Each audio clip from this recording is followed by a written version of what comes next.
Guys, this is a video about common faults and how you can fail your driving test for the manoeuvres. This is part 3 of a little teeny tiny mini series of like common faults of how you can fail. I've done part 1, part 2 of other subjects, and this is the manoeuvre section. Okay, so feel free to go and have a look at those. Okay, so let's start with the parallel park. Now, when I talk about the common faults here, there's loads of faults that you can fail for, and the examiner will have to like judge it by case, but I'm just going to talk about the common faults. Okay, so let's start with the parallel park.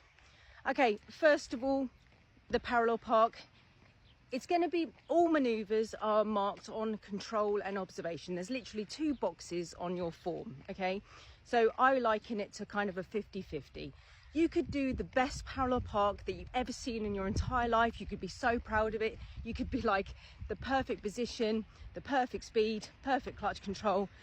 Everything about it is perfect, but then your observations sucked. But yeah, so basically you could fail for observation even if your manoeuvre is amazing, and vice versa.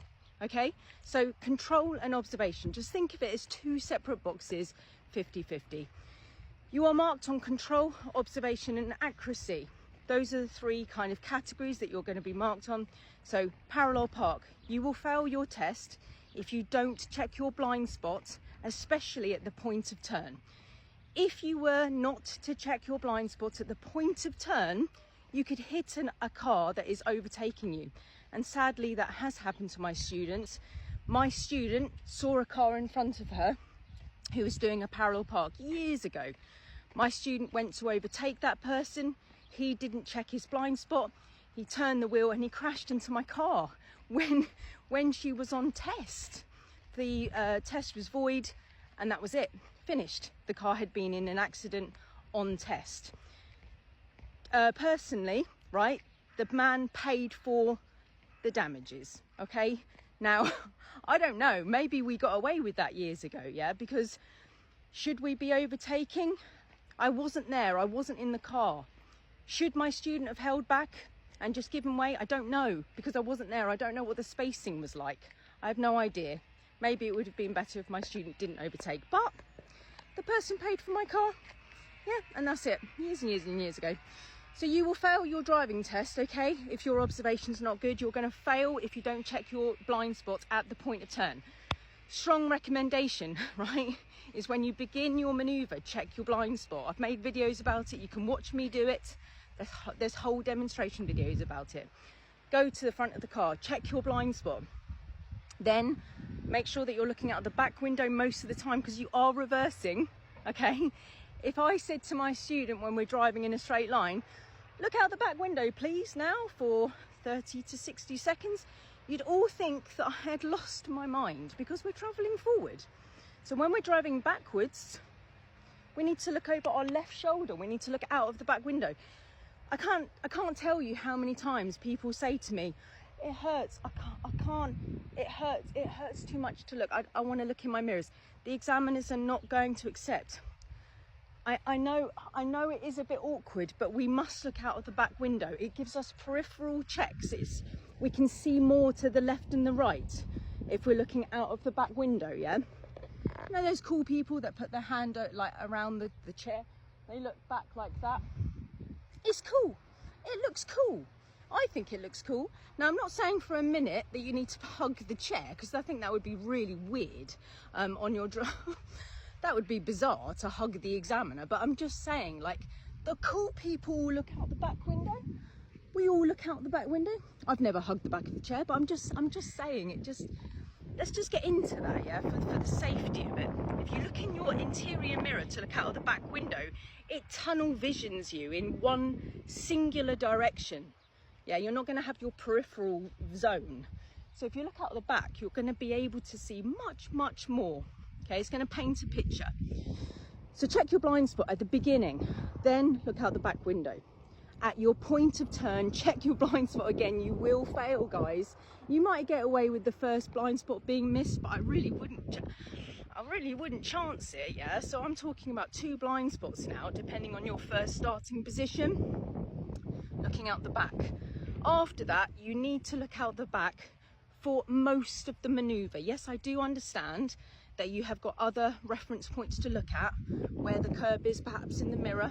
Yeah, I get all that, and that's fine. You can use the mirrors as long as they're equally used with the back window and the blind spot. Okay, so that is very, very, very important. Make sure that your maneuver is safe. The accuracy for your maneuver, yeah, as in how it actually ends up, is less important. I want it to be good for you, I really do, okay? But if it goes wrong, you've got 3 fixes, okay? You're allowed to pull the car forward in any way that you feel fit, yeah, as long as it's safe, as long as you've checked your blind spot before you move forward. You can sort it out by however you've been taught to sort it out, by going back to any saving point, which I like to call it. My hair's going all over the place. And you can fix it 3 times.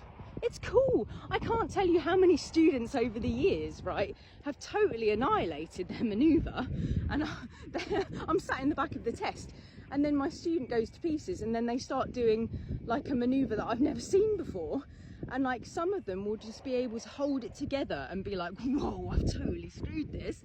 Let me keep calm and let me just go back to saving points. And then they've bumbled their way through it with excellent observation, and they've still got their license. And then afterwards they're like, what happened to me? Where did my brain go?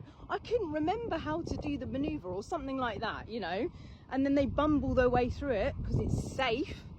Oh, this wind's annoying. Because it's safe, right? And then they get their test anyway. I would love it to go really, really well for you, but if it doesn't, it doesn't. Yeah, it's cool, but just make sure it's really, really safe. Your observations are blind spot. So beginning at blind spot, point of turn blind spot, look out the back window the most. Oh, this wind is annoying. And fix it 3 times if you need to. Okay, it's really, really important. If you hit the curb hard, I'm sorry, but you're probably gonna fail. That's another reason why I suggest that you do your maneuvers slowly, because if you just touch the curb a tiny, tiny amount, the examiner may let you get away with it. Okay, so go slowly. If you're going fast and you slam into the curb, a proportion of your car has gone over the curb. Yeah, because it's not, the wheel is like quite far into your car, right? So a lot of it would have overlapped the curb at this stage, right? So pedestrians are at risk, yeah, if you hit the curb, okay? Now, if you're reversing back blatantly towards a pedestrian, you might have to stop as well. What happens if your foot slips, yeah? If a pedestrian is directly behind the car, you may want to give them a little bit of time, you know, to just get past. I mean, it's going to take like seconds, you know, just let them get past. All right. Where was I? Yeah, so hitting the curb hard could make you fail your driving test. So take it slowly. If you touch it, don't give up on hope. But if you've just touched it a teeny little time, yeah, okay, maybe you're going to get away with it. All right. Now, if you end up far too far away and you're like needing a taxi to get to the curb, like that is another fail on your driving test, okay? You can't leave your car like a million miles away from the curb because you haven't parked, yeah? So the examiner's going to allow, I think it was, when I learned, I think it was like 18 inches or something, which is like a drain width away from the curb. I think it was 18 inches. I think it's a drain width, like, so I always say to my students, be a drain width or less away from the curb, all right?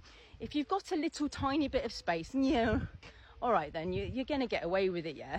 But it can't be too much because you haven't parked your car. I mean, can you imagine if you were like parked in a long line of cars and then your one is like 2 drain widths away from the curb? Like, it's going to get hit. People are going to be annoyed. You're in a driving position. They're going to be like, the car will look like it's been abandoned, you know? So you need to make sure that you are correctly in the space. You also have to complete the maneuver within 2 car lengths from the front or the back of the other car. Because again, you're kind of trying to prove that you could park within 2 cars if there was another one. It's unlikely that you're going to actually be asked to park in between 2 cars. Very, very unlikely, because they have to give you the 2 car lengths of space anyway. So there's probably going to be no car behind you anyway. You're going to do it with one car, but you'll a lot of the time be doing it in front of a driveway. They'll be like, oh, just don't worry about the driveway. They'll give you a special permission and then you can go in there. Okay. But if you reverse back and you're really far away from that car, and again, you just need to get a taxi, like, to get up there, I would strongly recommend that you use one of your fixing points, your saving points. You check your blind spot before you go forward. For goodness sake, check your blind spot, because if a pedestrian was walking across the road and through the gap that you've now created in front of your car, the pedestrian's at risk. I remember finishing a driving test once. I was stood on the other side of the road, yeah, and my test had come back. So I checked the road, I was like looking at, and I started walking across, right? There was another learner who had finished their test, and the driver who was qualified had swapped seats with them, and that person was going to now drive off. They didn't check their blind spot, yeah? When I was walking through what I thought was a parked gap in front, and I literally had to leap out of the way because he hadn't checked his blind spot. I literally had to leap out of the way. I wasn't very impressed, yeah? Now, some of you might be like, why are you going through it? Because I thought he was a parked car. Like, you know, he didn't check his blind spot at all. He checked his right mirror, moved off, and there I was. Had to leap out of the way. Don't know how you feel about that, but I'm pretty irritated. As a driving instructor, I checked my blind spot and I would have been like, oh, there's a person there made of flesh and bones. Better not go now, you know. Years ago, oh my God, it's like 11 minutes. Okay, we're calling this the parallel park. Jeez. Okay, this was the parallel park. How not to fail for the parallel park. Some examples. Follow all those guys to protect you from not failing on your parallel park. Knackered.